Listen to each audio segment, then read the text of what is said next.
We live? We live.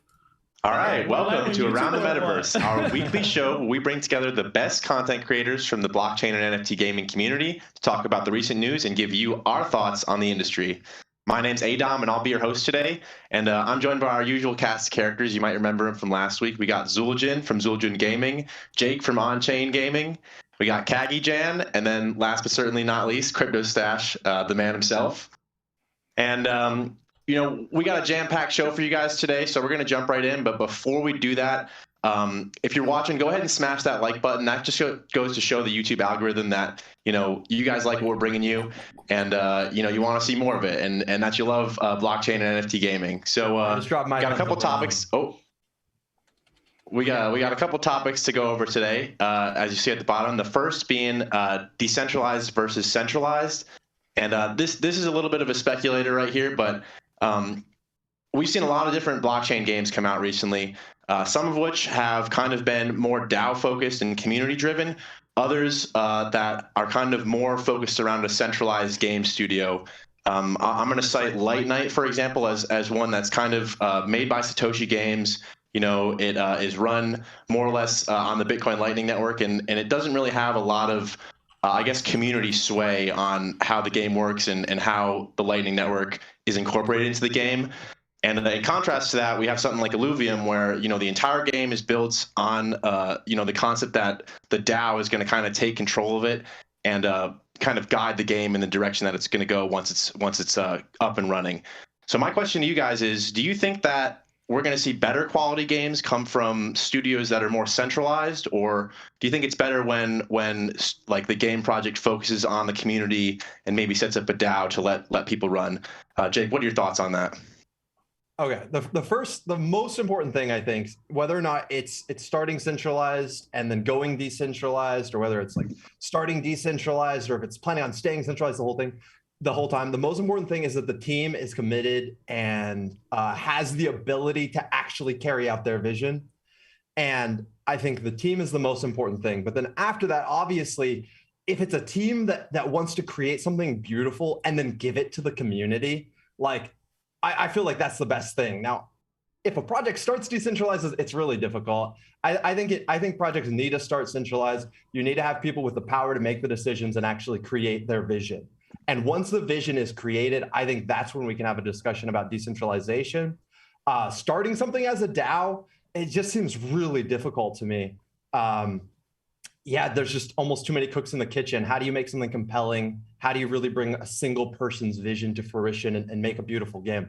So yeah, I think starting centralized is the way, but the team, no matter what way you're going, the team behind it is the most important thing. I agree. No, I don't. Oh, go ahead, Caggy. Yeah, I agree with Jake. It has to start, in my opinion, centralized, because there's too many aspects to a game. It's not like a DeFi project that, you know, it's kind of like there's one goal, but in games you have the art, you have the tokenomics, you have so many aspects to a game that it's like, how do you decentralize all these decisions? You really can't. You really can't. I mean, you could. It's just way harder, right? Yeah, you could, but it's just way harder. I think a really good example for how decentralized games are going to look is looking at corporate America, the way the companies function. You have a CEO that's making all the executive decisions, and even though you have sometimes millions of shareholders that all have ownership stake in the company, and there's certain things that they vote on, the everyday operations are done by that core team, by the CEO making the decisions, by the CIO making sure all the finances are working out, and they're making their game plan. And even though like the community can own the project, the community cannot make every daily decision. It's just not going to work. Yeah, I agree. Anybody? What do you think, Zueljin? I agree too. Getting to the point to where people that know what they're doing can make executive decisions and make things happen a little bit more efficiently.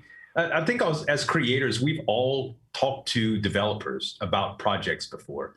And for me, there's a lot of guidelines in, okay, what are we trying to do as far as video production is concerned? Like they know much, much, much more about the project. But at the same time, I feel like when we're talking about putting a video together, I might not know as much about the project, but I know a lot about what it takes to make a video and what it takes to make it watchable.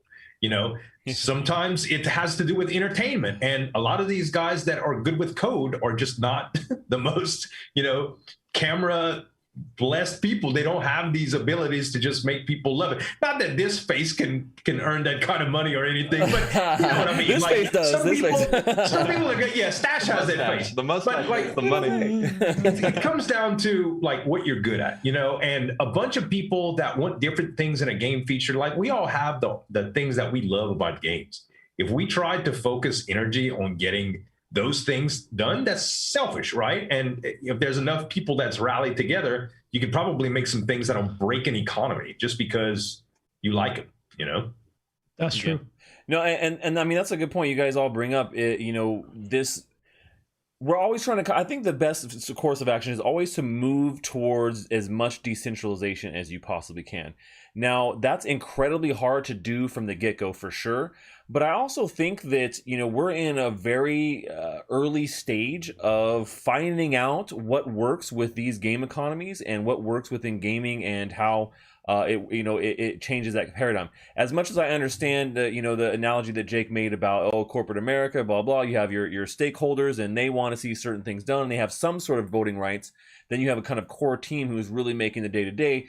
I think you definitely need that. I don't know if there's a way that you can truly get away from that, but I think the more elements that you can find a way to kind of decentralize and give your community a stake in, a say in, I think it makes more sense. And you're right, they may take the game in a direction you may never have thought of or a direction you may not like. And I think that also comes down to that like level of control. You know, these game makers need like they've been so used to having so much control over every aspect of the game that I think that a lot of times, you know, we're looking to have this paradigm kind of shift where, you know, you have kind of a core ideal of how the game is going to be and what it's going to be and how it's going to function, and let the community kind of be the ones who decide where it's going to go and where the story may go or where, you know, economic things may go to a certain extent. Obviously, you don't want to give them full reign, but I think that you definitely want to move towards that as quickly as possible, because I think that is one of the unique elements of, you know, a blockchain-based game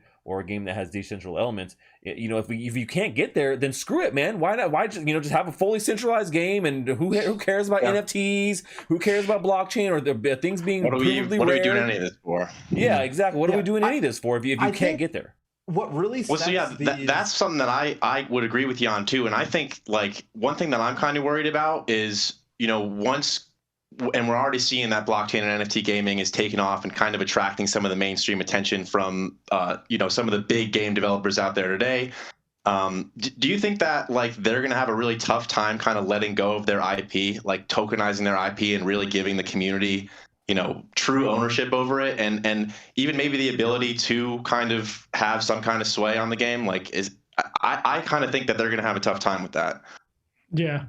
I agree with that. I agree. We've seen it already. I mean, we've seen like Axie Infinity started like letting you do things with Axies at the beginning, and then once they saw the game is kind of blowing up, they started putting parameters around how much can you make using your actual Axie, right? They give you the right to do whatever you want until a certain threshold. So yeah, games will have a tough time there because, you know, money's involved. There's a lot of hard work too that they put in, so they might change their mindset. They're like, damn, but wait, we fucking put a lot of work here. And this one Axie is making $10 million out of merch drop. I agree with giving them a little bit of the pie. Now, restricting it 100%, I don't agree with it, right? So yeah.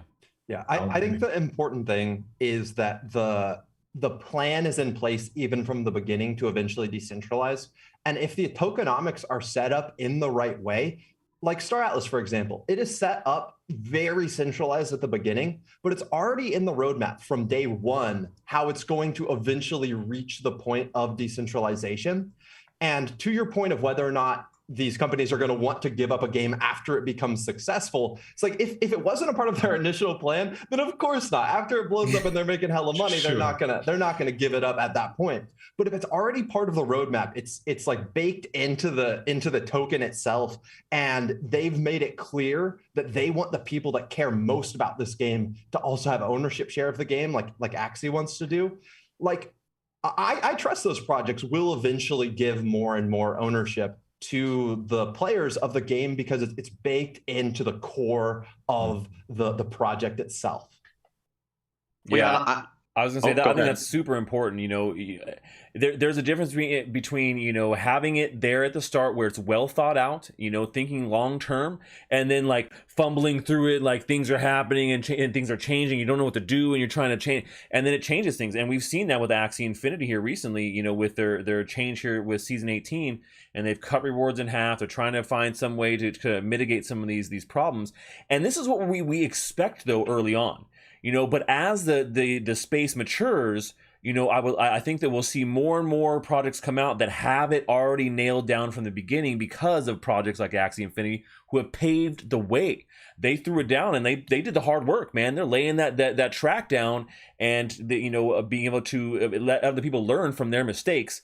And so I think we'll see it as an iterative process, and it's hard when it comes down to game development because it's such a long development cycle. It's not like, art NFTs where it's like there could just be another one, every other day, and they've learned from the other one that was just unsuccessful 2 weeks ago. So I think that we'll get there, and you're right. I think I agree, Jake. It needs to be built in and thought about from the beginning. That's what makes me more confident. When I see a team fumbling around with something and they don't really know what they're doing, and they're trying something, it's not working. I give them a little bit of credit because I understand that they're still working through this, and this is early in this industry.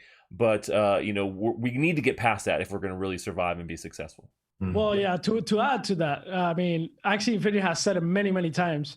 They're like, look, we're the ones being innovating, doing crazy stuff, right? Yeah. And we need more people to start doing crazy stuff because we can't be the test pig, right? For the test pig for sure. I just said that, but I don't know if they said it like that, but they said it many times. Like, no, we need more people to start coming up with other things. And the reason I broke, for example, the Gala bot. Some people thought I broke this bot, right? It was an NFT, physical NFT. They give you a 1-to-1, a physical NFT and one on the platform. The reason I broke it is to make a statement that is mine. And I do what I want with it. Yes. Right? But I kept the one that matters. The one that you could use in the game. Yep, so people got mad about it, whatever, this and that. But the reality is that it was a statement to say digital NFTs are more important than the physical one. Physical rug pull. The physical one doesn't matter. I wasn't gonna use that for anything. I was just gonna have it there, just standing there. So yeah, man, I see games, shifting the way they look at things over time, little by little. We're in a new space. And you have to be careful how you approach that too as a development company, because when you start doing things that scare your gamer base, player bases, they'll get rattled and they'll start pulling out their investment. Yeah, Stache was just talking about it a second ago. As you're starting to see things fall apart or things that you don't like, you start reducing your position, and a lot of people feel like you. And now all of a sudden, the token health is not what it used to be, and you become more reactionary, and it can be a very, very downward spiral. Yeah. So there's a lot to think about when it comes down to that stuff. And that's a big thing in NFT type games, because if I felt that way again about World of Warcraft, not much I can do. I can't be like, hey, give me my money back. I've been playing for 10 years now. You're not going to get my subscription this month. Right, that's you can do subscription. Yeah, exactly. But in general, you really can't move a position out of investment, right. But with these NFT games, you really can. So that's a pretty big thing they have to think of. So these things there's so much long-term implication. So the decentralized aspect of it, it is, I think, something that is novel and is important to this industry, but it needs to be very well thought out. And I think we just have not gotten to like the bulletproof, here's how it goes. Like this for sure we know works in the long term. Right. Yeah. And if Blizzard let just somehow integrated a blockchain and just let everyone have all their assets, wouldn't we all be rich? It'd be like that, right? We'd all have $1 million on courtesy of Blizzard. But yeah, no. Speaking of maybe some old school games, moving on to our next topic here, we got some recent news from Atari, which is kind of interesting. I wanted to share with you guys. They actually revealed that they're going to be unveiling an online casino designed around their, some iconic Atari games. Maybe we'll see Space Invaders, Adventure, Missile Command, something like that. The classics, right? But they're going to have a casino twist on them. So it's going to be built in Decentraland. and they're going to have Atari's going to have their own casino where you're going to be able to like play twisted kind of Space Invaders type games or Atari games. We'll be able to win based on luck, Decentraland, mana, and Atari's token as well. And some of you guys know they recently launched a bunch of projects on Wax and have been deeply involved in the NFT and blockchain community for some time now. I kind of had some thoughts about that and was just thinking, like, do you think that, like, the gamification of this and bringing casinos on and making all this stuff kind of seem like a big game, like, do you think that's going to kind of attract regulators into the space eventually, like having all the monetary implication and have it be a big game? The word casino scares the hell out of me. Like, when you put it. gambling on something like that, it turns into a big boys game now all of a sudden. Like, we're all into crypto and we're all investing in stuff like that. But I think the word casino and gamble, they're kind of going. I avoid titles like that specifically. And I'm an Atari fan. This is coming from somebody that has some Atari NFTs on Wax. I owned the console a long time ago. I still have games that I play every once in a while on stream. I love Atari. Pitfall, one of my favorite games, Combat, Pac-Man, Space Invaders, all of those. First of all, I'm not really huge on a lot of these retro type arcade style games that are getting into crypto. Not to say that I think we've moved on. There is people being lazy. They don't want to develop. Yeah, exactly. Like we have. I mean, you can take $100 of assets out of the Unreal store and make something that looks incredible in the Unreal Engine. So I have my both sides. I'm with Jake, and but go. I love the idea of retro gaming and classic gaming and stuff like that, but getting to the point to where you're just tokenizing stuff that is literally just like reused tech, outside of some old favorites, I just don't see playing Pitfall for Bitcoin. I just don't. Yeah, I agree. I don't like traditional games coming in here and kind of like bring in their stuff here. Well, like, and not even creating anything new for it. It's just like, exactly. We're just going to take our old thing and like, hey, it's new now because it's on the blockchain. No, and to what you said, the people that are being lazy, that are doing something new, sometimes they're not being lazy, it's that they don't have the funding. These are new IPs that are coming out. Like, I see like something like, I just bought Bulls on the Block. I mean, I see that maybe becoming a character for many, many games in the future. And they're already going to get integrated with Galaxy, this new Galaxy Fight Club is going to be integrated there. CryptoPunks is going to be there inside that game as well. The Cool Cats is going to be there as a character. So these games are just starting. They're not being lazy. A lot of them are not being lazy. They're just starting. They didn't have the money before. Now they do. So, but some of them are being lazy as hell. They're just uploading some image, make millions of dollars, and they're out, right? But you gotta be able to, to sense that which ones really do want this for the long term. I see in the future, in 3 years, 4 years, you see somebody walking around instead of a Nintendo shirt, a Bulls shirt, an Axie shirt, right? A CryptoPunk shirt, and people will know it will be part of culture. So I don't know. Oh yeah, and I think it's going to be what we're going to see too in a couple of years. Like, I think right now, especially, there's a lot of hype, right? There's a lot. This is a new thing. We're kind of in the middle of a bull run, and I think the blockchain and NFT gaming community is going to continue to grow, right, over time, consistently. But there's going to be some ebbs and flows, and I think some of those projects you just brought up and all the utility you mentioned, we're really going to see who delivers on their promises come a year from now, a year and a half, 2 years, because I think, like you said, we're seeing a lot of stuff pop up right now that all has kind of similar traits and maybe smells a little bit lazy and isn't that innovative. Well, I'll say, like, beyond the lazy aspect, which you guys kind of touched on, I think one of the biggest things here that you guys didn't really get into is the fact that, how do you combine a real true gambling aspect, the G word, horrible G word, with a younger audience, right? How does a younger audience fit in there, right? And like, where is that line of, is this gambling? And we've seen that happen here, even just in traditional gaming, where they've talked about, well, are loot boxes technically gambling? Because because you're putting money into it. You don't know what you're getting. Kids are, they get addicted to this kind of thing, and so that's like, people would say that's borderline. But then you see things like skin gambling, where they're literally saying, okay, well, I bet this skin on this next match, and it's like legit gambling. So where is that line when it comes to something decentralized like that, where any kid could just load up a profile and they could be in there, they could be spending crypto, and because crypto is not necessarily considered a currency, maybe it kind of gets around those things, but that's still an issue we had to take in consideration with all these blockchain games, whether they're a shitty version of Asteroids that adds add some rewards in Atari token, or if it's a AAA Unreal Engine game where you're also earning in that game too. And so where is that line of gambling? Where do you guys think that line is at? I don't think there's any line. It's just, it comes down to the parents. You got 12-year-old kids, 9-year-old playing Call of Duty. The parent is letting them. That's shooting. Right. I know people shoot people in the head, kill shots. So you could say the same thing. You could say the same thing. Like, where's that line? No, there is no line. The line is up to the parent.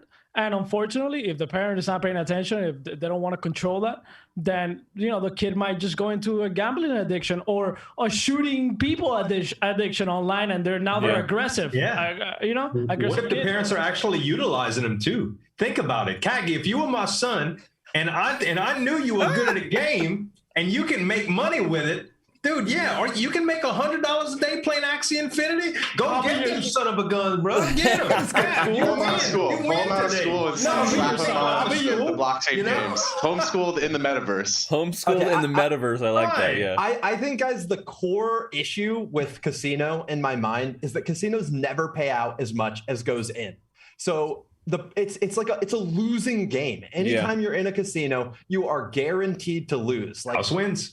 The house always wins. It doesn't, even if they pay out a high house doesn't always win, but they have a good advantage. 90% over time. It's like 10% of whatever you put in, you're never going to get back. Statistically, that's the problem. That's the problem. But this is different. We get something here. When you that's the thing with skins, that when you buy skins, you're always getting something in return, no matter what. Even if it's a common skin, you can still use it. So I don't. It's gambling, but it's like. It's not... if you're buying something, it's different. If you're buying something, it's different. And like, if you're making a play, like, because of the rarity, because of the popularity increase, I think it's going to happen. Like, long term, I think this is going to appreciate in value. That's not gambling. That's not just like putting your money in a slot machine and like rolling it, and it's like 9 out of 10 times I might get my money back out. Well, and that's where they get around that kind of element of gaming, I think, is they say, oh, well, it's not like you're just playing a slot machine. You actually have to play a game. Maybe there's some skill involved, so it's a game of skill, not just a game of chance. And I think that's where a lot of the line is drawn right there. Is it a game of just pure chance and like it's a roll of the dice, or is there any skill involved? And maybe that's where the line of like gambling versus it just being like, okay. What value is there skill's involved in poker too. Yeah, Texas Hold'em is a game of skill. Well, it's true. But there's a lot of chance involved too. But you're right. It's a combination of both. So that line is so blurry. You're right. Like, and so I guess when it comes down to like, well, how is it okay for younger kids, and is that going to be a big problem? I mean, it already kind of is in just mainstream gaming. So I don't know that crypto really furthers it that much. It does give you a little bit more advantage in being able to see all the transactions that maybe your kid did, like all the like, well, what kind of skins have you been gambling with today? Those are my skins, kid. What are you doing with my skins? Gambling, and you can see it all right there. Maybe that's helpful. I don't know. Yeah, I don't know. The fact that Atari's big plan for blockchain gaming is to take their same old games and then turn it into a casino kind of makes me not very bullish on Atari. I think this is just a start for Atari. I agree with you, Jake. I agree. From the beginning, when I saw Atari, I was like, fuck that, dude. Fuck that. Yeah, but I didn't discard the chance of them actually coming back and being the top dogs in the gaming industry. Right now, they're just kind of like using whatever they have, recycle. And it's okay, little by little, and then they'll make a big move, right? An important move. And they could make a move that it could blow your mind. But I think there's innovative ways. I'm not really bullish on it. You're right. You're right. There should be innovative ways. And you know what they have a lot of people just slept on it. They don't even realize they launched a brand new console last year, the Atari VCS. And it didn't get any like big name reviews. What can you play on it? Well, right, and that's the problem. So the reason why is because they launched it a little too early. So that's the problem. I bought one. Okay, because I wanted to demo it. But here's the thing that it does that a lot of people just did not realize, and it's a little ahead of the game. It's a blockchain enabled console. So Okay. so when it comes down to like these blockchain based games, it will natively be able to play these things. So now, yeah, right now, like when it launched, there wasn't a lot going on, but you'll be able to play the sandbox on there with everything native, be able to use crypto, do all these things, and then it's kind of a hybrid thing where you can upgrade it like a PC, but it plays like a console. So does I mean, the I think console act like a wallet, or like can you use MetaMask in there, or how, like, how yeah, does so that work? exactly, it's fully PC Hard enabled. wallet, So you could Hell literally yeah. use your MetaMask in there. You could do whatever Okay. whatever you could do on a PC. You'll be able to do that in a similar manner. So I mean, I think that there is a lot that they did there. The timing was not the best. They really needed to have a killer app or a killer game ready to go, and they just didn't. You know, if the sandbox was ready when they launched it, they would have something a little bit better there. And I think people would be more interested in it, because think about all the people that want to play sandbox. You have this console. It makes it easy. It's fun. It's a hybrid. It allows you to do those things, and that crossover is there. But I think they just, the timing on it was crap. So I do think that they will have some innovation there. And I think that they're ahead of the game when it comes to blockchain. But you're right. They need to stay ahead of the game and do something that actually is going to make sense. Yeah, they just need to make actual fun, fun games. I mean, when they reached the initial Atari collection, it was game-changing stuff. Like, it was super fun. It was games we'd never seen before. It was like groundbreaking. Even graphically, it was groundbreaking. It's hard to see it now, but it's like now they're not doing anything groundbreaking at all. It's like, let's take the original games that were made, and they're still relying on the initial IP. How many years has it been? Decades. It's been decades. Yeah. Make something new. Make something new. Look, it's I funny like you when bring you that get up fired too, up, 'cause, Jake. like, Tell him, boy. Tell him. it's funny you bring that up, Jake, because like Nintendo's a Atari great is the one example of adopting that. this They took technology. one of You know their what I mean? successful projects and kept it going, like Mario. Everybody knows But Mario they're and making Zelda. new Mario games, you know? like Mario Exactly. 3D and stuff. Like they Very, kept very on, new. like, how do we change this? How do we make this bigger, Right. better than it ever was? How do we add new game dynamics? How do we bring a new like fun aspect? Like Mario, like on the 64, like, dude, their Mario games started getting better and better and better. Atari, they want to give us the same game they made. Yeah. Augmented reality Pitfall. You just swing across real life ponds with alligators in them, come down to Louisiana. I'm down. Let's do it. You guys don't want to go? I'll book us all a trip. We're gonna fly down there. We're gonna do real life Pitfall, and we'll film the whole thing, and it'll be we'll put it on the blockchain, make it NFTs. Man, it's just funny that Atari is the one like really diving in headfirst to adopt this technology. Like, what is Microsoft doing? You know what I mean? Like, what is PlayStation doing? Like, why are they like? You know what I mean? Like, they could be doing so much more. And imagine having like your console, your next gen console, like integrated on the blockchain. But they have a system. I mean, that's the future, That's you know? earning. They have a system that's already earning them revenue, and Atari doesn't. Right? Yeah. Exactly. So Atari's like, I mean, I do it with my channel. Like when videos ain't working good, I just start grasping at straws. Like, let's just make a video about this shit over here and see what happens, you know? And I mean, honestly, PlayStation ain't got to worry about blockchain right now because they have the #1 selling console in the world, you know, and a bunch of titles and companies and all sorts of investments and a bunch of capital to play with. So They'll worry eventually. They'll worry eventually. It is a risk. It is a risk when your current business model that you're making all your money from is getting innovated kind of into extinction. Mm-hmm. Like, and we're seeing it with autos, like gas car makers. They don't want to stop making what they're making their profit off of. So yeah, maybe Atari can get ahead of the curve here because they are struggling, and that struggling is what causes you to look for the next thing. How do we get ahead of the curve? So yeah, maybe Atari could have an advantage over PlayStation if they actually make a new game. Jake, you compare with the cars. I agree with you, but the thing is that the car is actually better for the user. Blockchain is not better for the user yet. That's the problem. That is where the problem lies. You don't bring 100 million players from Call of Duty into MetaMask. Right, but it is, but it will be, right? The underlying technology, but it's just the user layer of that technology is not better. And I 100% agree with you. And but we're quickly, rapidly developing that, and it's getting better and better every year. I mean, even just like 3 years ago when I started talking about blockchain games and no one gave a shit, it was even harder to use them. Shit. I watched. I had no idea. I didn't give a shit. What? I watched you. I learned about this year. You're so ahead of the curve, CryptoStache. You're so ahead of the curve. Mustache love, guys. But yeah, I mean, but that's what I'm saying. We're innovating very quickly, and the space is moving very quickly. So I see that becoming, you know, a very viable avenue in the very short term future. So. Right. Well, yeah, I mean, talking about all the new games coming out, man, I think that that gives us a good segue to our next topic here. What is a winning NFT game recipe? So we've seen a ton of blockchain games pop up, and we've seen them kind of incorporate a lot of similar elements. We've seen basically everyone at one point incorporate DeFi into their platform at some point. Like even the new kind of games coming out are incorporating maybe their own tokenized asset that is an in-game currency and also an ERC20, maybe another governance asset. And like maybe even in-game DeFi mechanisms to kind of make it better. Like for example, in Mist, I know they're doing this thing where like in the virtual world, your actual farms where you're staking are plants on your little area, and you watch them grow over time as if you were the farmer. You watch your crops, and you get your yield. But like we were talking about a minute ago, a lot of this kind of seems somewhat lazy and not innovative in the sense that maybe we're kind of taking one thing and just copy and pasting it all across the industry. What do you guys think kind of makes for a winning NFT game? Like what kind of factors into that? The gameplay. In the end, it's the gameplay. It's the projects that are trying to rush out something before the bull market ends are going to not be here after the bear market. And the projects that are actually trying to make compelling games that people are going to want to spend their time in. Like if you make a metaverse that I want to spend 3-4 hours a day in every day, like those are the games that are going to be here 10 years from now. Those are the games that are going to have the biggest NFT appreciation. The games in the worlds that you actually want to spend your time in.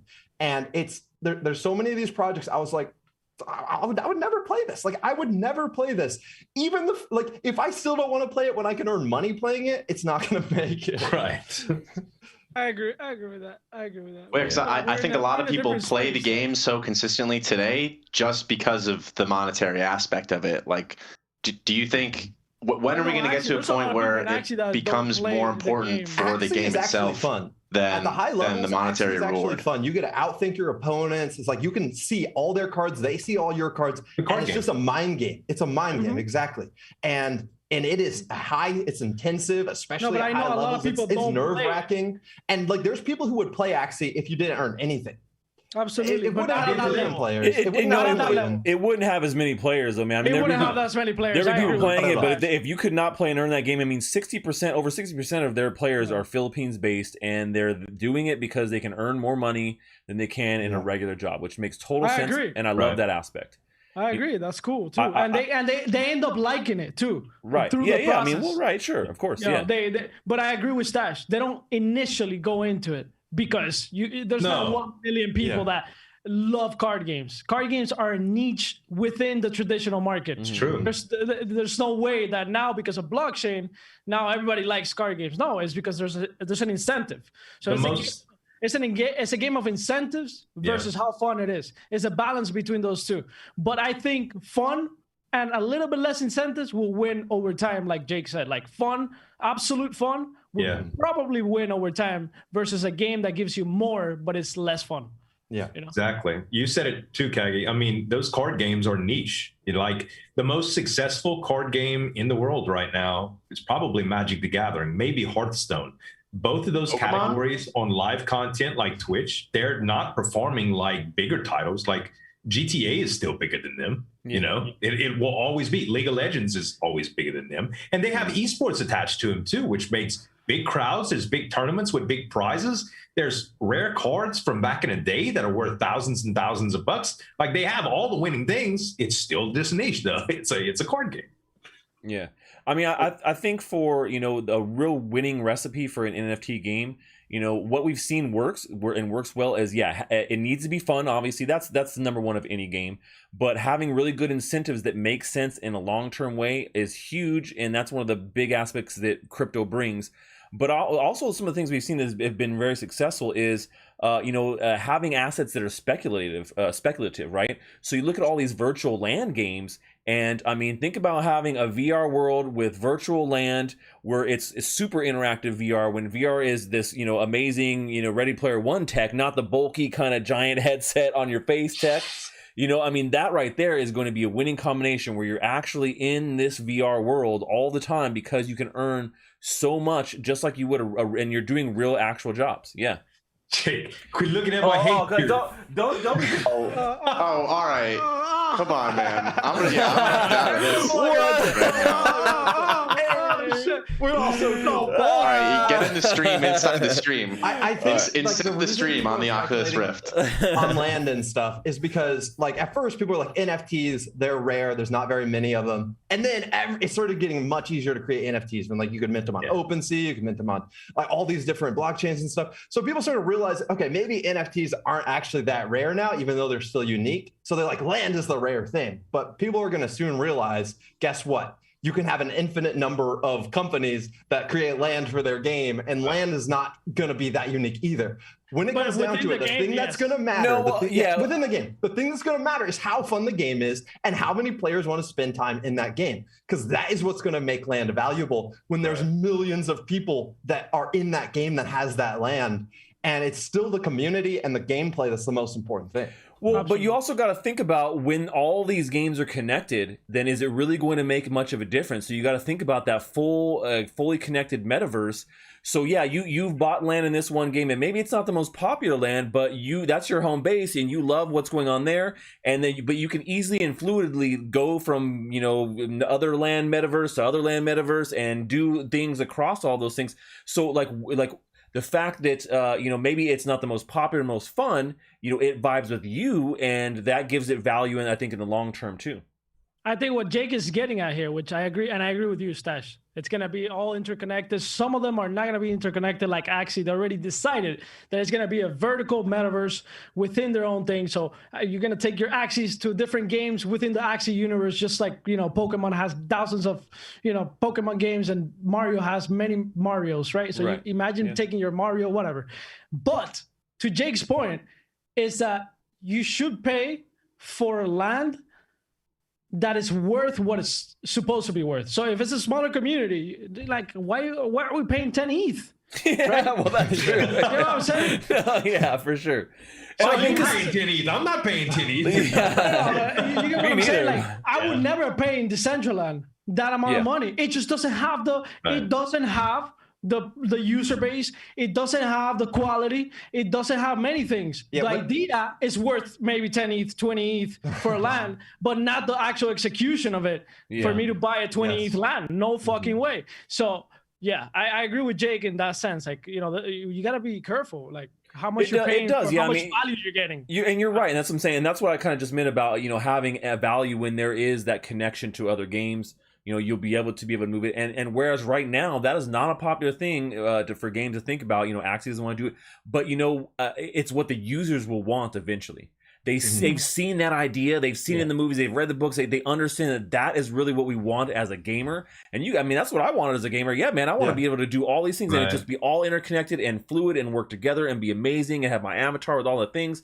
And that is something that gamers will push for. And we'll see that happening. So, and you see that anytime something new that really truly it changes the gameplay in games in general, then you start to see everyone jump on board with that, and I think that we'll see that happening, and it'll be a hard transition because that's a really hard technology to master. And I think it will end up being a kind of one ring thing where like we saw in Ready Player One, it's essentially the Oasis, and it was a creation of one company, but then it becomes this thing where the opportunity cost of not being a part of it is so much greater because no one else wants to be anywhere else. True. Yeah. What's going to happen is a game like Mirandus is going to blow up, and maybe it's not Mirandus, maybe it's a different one, but a game like that, a massive multiplayer online role-playing game, it's just going to get so many tens of millions of players that people are going to want to like how can my game become a part of your metaverse? Right, exactly. And it's going to have to be some major player coming up as the clear leader that then everyone else wants to grovel to and connect to that metaverse. Grovel, please let me in your game. Well, it's going to take a long time, man, before we get there too, because just think about all the different blockchains these games are built on, and all the different kind of governance models and tokenomics that exist within these different metaverses. How in the world is that one, like you're saying, Jake, that one sort of light amongst everyone going to bring all this stuff together and merge it so that it works, right? That's the sandbox right now for sure.